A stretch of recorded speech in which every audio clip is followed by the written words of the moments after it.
How does a respected judge end up face down on hot asphalt? All because of one reckless cop. You ever notice how one small decision, one random, ordinary choice, can flip your whole life upside down? That's exactly what happened one Thursday evening in Modesto, California. It wasn't a big moment. It wasn't anything dramatic. It was just a man pulling into a parking lot for a coffee. That's it. No crime, no drama, no warning. Judge Preston Holloway had just finished a 12-hour day at Stanislaus County Courthouse. He was tired, hungry, and honestly just craving a little quiet. So he swung by a place he always went, a small corner cafe called Jackson's Brews off McHenry Avenue. The kind of place where the barista knows your order and folks hold the door open for strangers. It was the definition of normal. But just a few blocks away, a police call came in over the radio. Suspect matching description, male, dark jacket, dark pants, last seen fleeing south. Nothing about the judge fit that description except he was a black man wearing a navy blue blazer and slacks. That tiny detail would be enough to ignite a situation no one was ready for. At that exact moment, Officer Kyle Merritt was speeding down the same street, 27 years old, new to the force, and burning with the need to prove himself. His record was already filled with warnings about over-aggressive tactics, but in his mind, he was just doing his job, protecting the people, keeping the streets safe. That's how he saw it, anyway. Preston didn't even notice the cruiser swing into the lot behind him. He was thinking about whether he wanted a blueberry muffin or just stick to a latte. He had no idea that within minutes, he'd be lying face down on the asphalt with a knee shoved in his back. And every move from that moment on would be captured by half a dozen cell phones, lighting a fuse that would burn through the city before the night was over. But what really kicked everything into high gear wasn't the takedown itself. It was what happened after the crowd realized who Officer Merritt had just put in cuffs. The air smelled like coffee grounds and exhaust as Judge Holloway stepped out of his silver Ford Explorer. The sky had that dusty orange look it gets in Central California when the sun's calling it a day. People moved around him, kids running to their parents, teenagers laughing by the frozen yogurt shop next door, a woman balancing a toddler on one hip while fumbling for her keys. Normal stuff. Preston took a slow breath, loosened his tie, and cracked his knuckles. His back ached from sitting on the bench all day. He thought about the cases he'd ruled on. Nothing easy. Evictions, custody battles, a sentencing that left a lump in his throat. Some days, being a judge felt like carrying a mountain on your shoulders. But that evening, he wanted to feel human again, even if it was just for the time it took to sip a latte. He didn't notice the cruiser creeping in behind him. Didn't notice the officer's hand twitching at his side, resting a little too eagerly near his belt. Preston's focus was on the little chalkboard menu propped up outside the cafe. Pumpkin spice special, limited time only. He let out a short laugh. Pumpkin spice? Already? He mumbled to himself. Inside Jackson's, it was cozy and warm. The walls lined with Polaroids of regulars and scuffed leather couches. Preston was just reaching for the door when he heard a voice bark out behind him. "Hey, hands where I can see them." Preston turned, confused. Was someone being mugged? He looked around. Nope. The voice was aimed at him. A tall young officer with a hard stare and a tight jaw was marching toward him, one hand resting firmly on his holster. Preston frowned. "Excuse me?" he said, keeping his voice calm. "Hands up, now!" Officer Merritt shouted again, louder this time. Heads turned. A man in a Dodgers cap pulled out his phone. A teenager nudged her friend. Preston's instincts, sharpened by decades in the courtroom, kicked in. He slowly raised his hands, palms open. He could see the way the officer's pulse hammered in his neck, see the twitch in his right eye. Preston knew that look. Fear pretending to be authority. "I'm Judge Preston Holloway," he said, steady but not aggressive. "I'm not armed. I'm reaching for my wallet." "Don't move," Merritt barked, already rushing him. Preston froze. His heart thumped once, heavy and hard. This was not going to be a conversation. He could feel it. But before he could get another word out, Merritt grabbed him, slammed him against the hood of the cruiser, and snapped the cold steel of handcuffs around his wrists. And that's when the crowd really started paying attention. The handcuffs bit into Preston's wrists as Officer Merritt shoved him down harder onto the hood. The heat from the engine made the metal sting against his skin. He could hear his own voice in his head, calm the way he spoke in court. "Stay still. Stay alive." "I told you I'm a judge," Preston said again, more urgent this time. Look at my wallet. My ID is in there. Merritt ignored him. Rough hands patted him down, pulling at his jacket, knocking his phone and keys to the pavement. One by one, more phones around the parking lot came up, cameras blinking like angry eyes. A woman in yoga pants moved closer, recording. "What are you doing? He didn't do anything," she shouted. "Back up, ma'am." Merritt snapped without turning around. His knee pressed harder into Preston's back. Preston winced, but kept his face stoic. He had seen this kind of officer before, young, scared, needing to control something, anything. "You got the wrong guy, officer," Preston said, breathing carefully through his nose. "I'm Judge Preston Holloway, Stanislaus County Superior Court. You're making a serious mistake." Merritt didn't budge, didn't check the wallet lying on the ground a few feet away, didn't radio in to verify. His mind was locked on one thing: control. Meanwhile, the crowd thickened. Two teenage boys muttered to each other, one filming while the other whispered, "Dude, that's the judge. My mom talks about him all the time." Inside the cafe, the barista, a young woman named Ellie Franco, pressed her hands to the glass, staring wide-eyed. She recognized Preston, too. He'd been coming here for years. He always ordered a tall black coffee, sometimes a scone if he was feeling fancy. "Officer!" someone else called out, an older man wearing a mechanic's jumpsuit.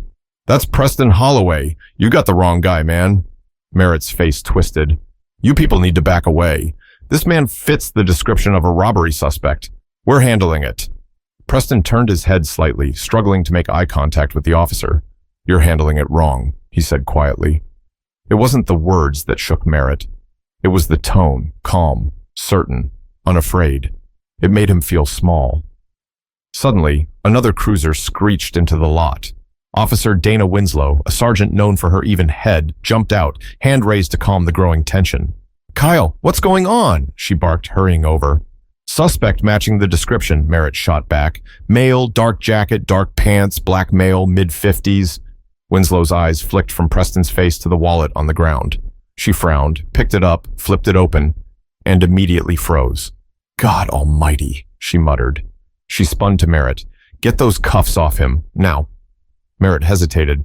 "But now, Officer Merritt," she snapped. Merritt's hands fumbled with the cuffs. Preston straightened slowly, rotating his shoulders as the steel released. His wrists were red and raw. He didn't yell, didn't make a scene.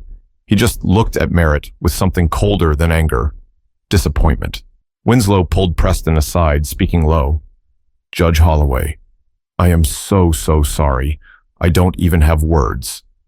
Preston nodded once, lips pressed into a hard line. "You need to control your officers better, Sergeant." "I know, believe me, I know." But it was too late.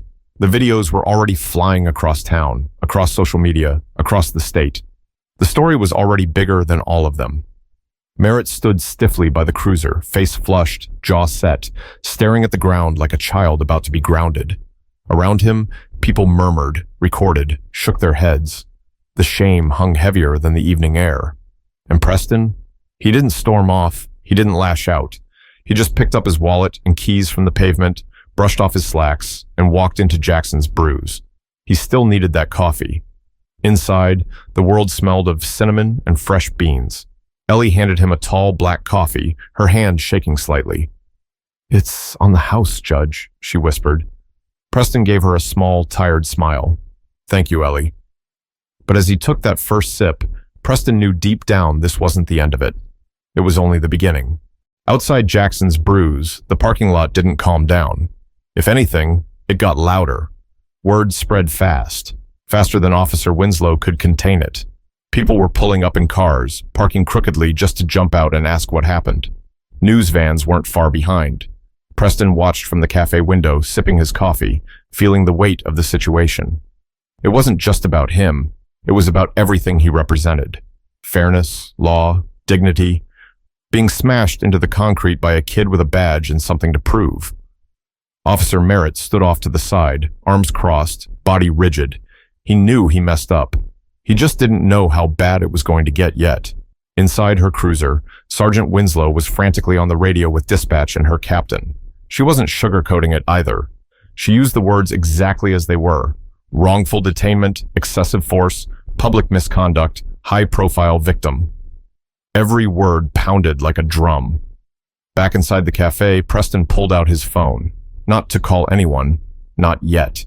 He scrolled through the messages piling in. Friends, colleagues, even the mayor's office. The video was everywhere now. A new customer slid into the cafe, wide-eyed, a skinny teenager with a skateboard tucked under his arm. "Man," he muttered, to no one in particular, "that cop's done." Preston tucked his phone away and stared out the window again. For a second, the coffee smelled sour. Then the sound of a different siren cut through the air, higher-pitched, sharper, the kind that made people stand straighter without even thinking. The Internal Affairs Unit had arrived. 3 plainclothes officers stepped out, moving with quick, clipped strides. They weren't there to back up Merritt. They were there to investigate him. Officer Winslow met them halfway across the lot, looking relieved and tense at the same time.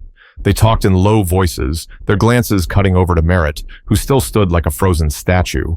One of the IA officers, a stocky man with a tight buzz cut, finally approached Preston inside the cafe.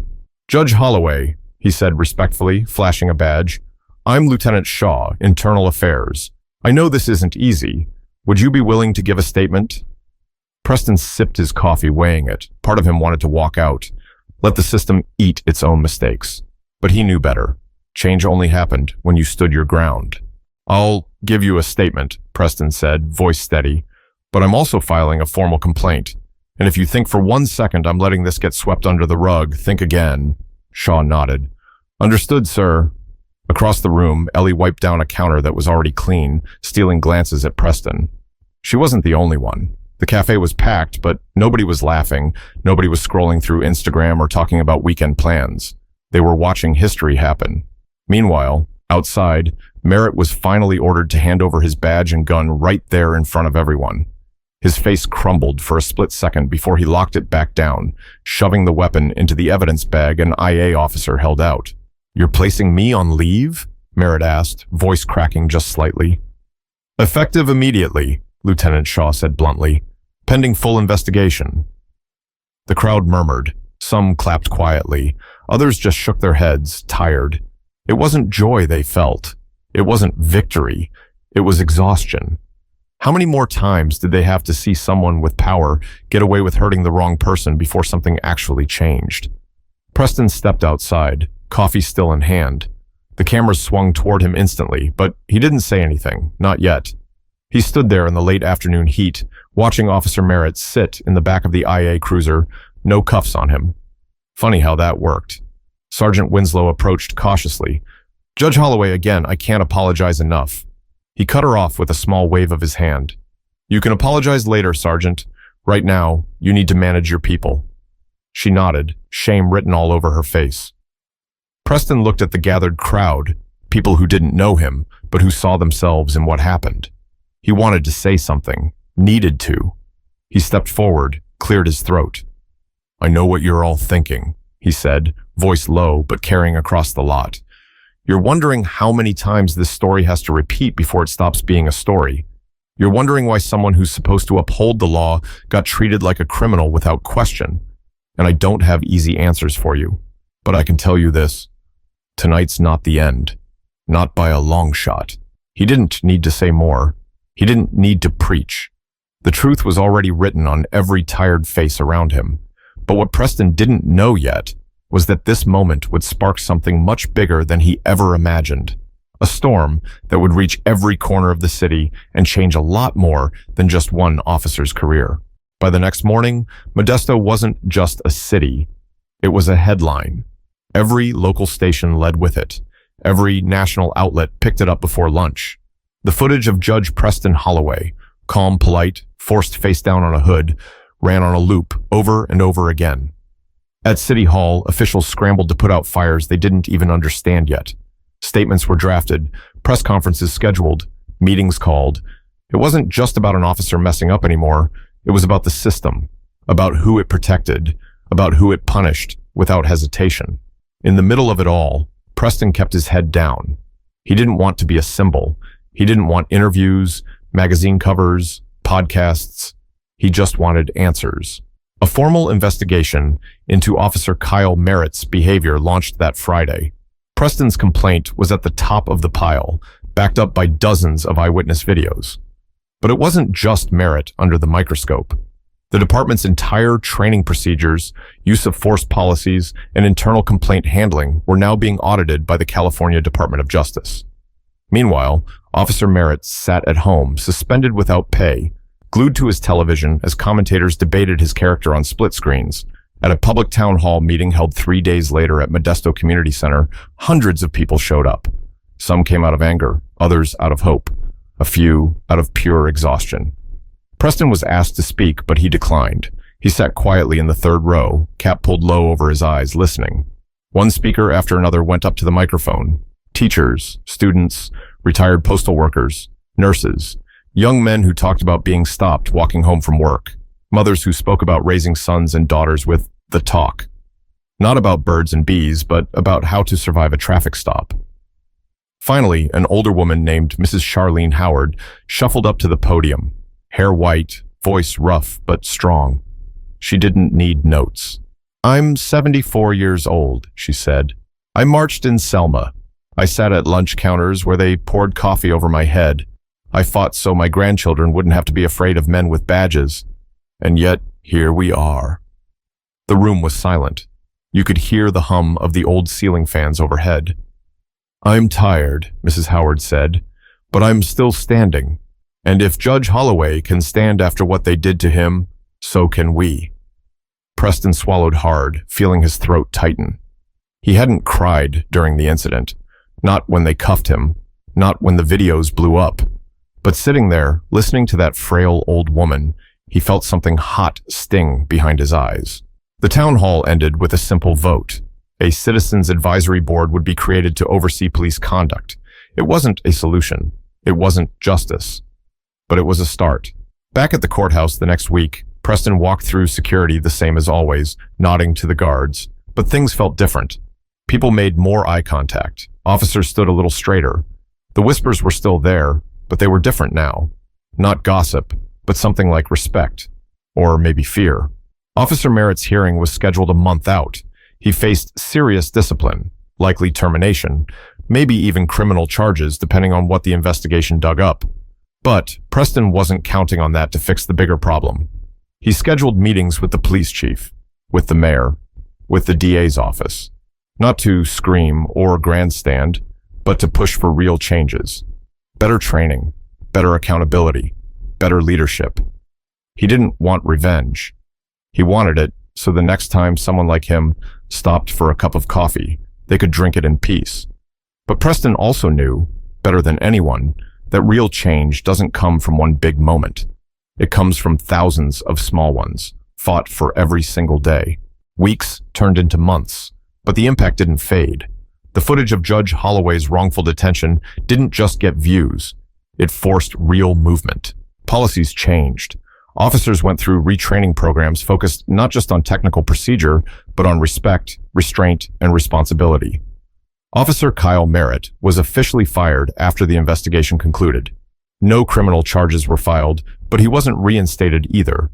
His dream of being a career cop ended right there, quietly, without ceremony.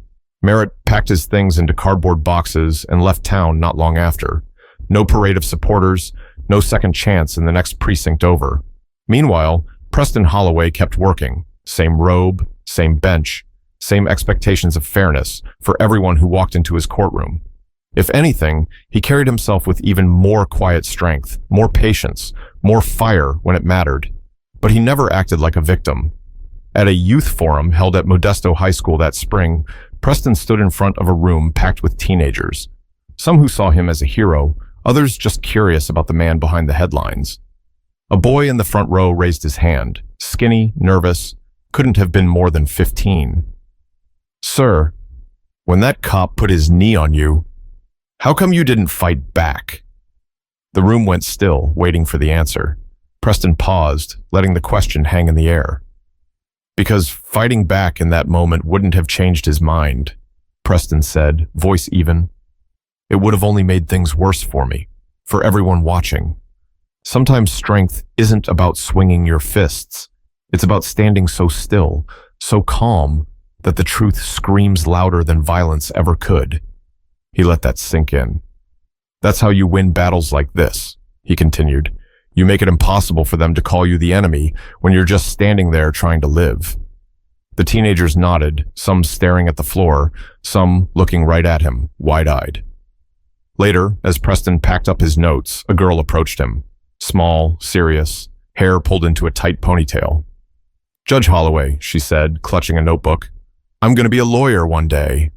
He smiled, real and tired and proud all at once. I believe you, he said. And when you are, you fight smarter. Not just harder. She nodded fiercely and ran back to join her friends. Walking out of the school that day, Preston realized something. Maybe he wasn't just fixing broken policies. Maybe he was helping build a generation that wouldn't have to be so careful, so cautious, just to survive. The battle wasn't over. It probably never would be in his lifetime. But change was possible, and it had to start somewhere. It started in parking lots, in coffee shops, in courtrooms, in classrooms. It started wherever people stood up, told the truth, and refused to let injustice be just another part of the background noise. And that, Preston thought, was a fight worth showing up for. Real change doesn't happen because people get angry once. It happens because they stay committed every single day. Speak up, stay calm, fight smart, make it impossible for injustice to be ignored. Because sometimes the strongest thing you can do is simply refuse to be silent.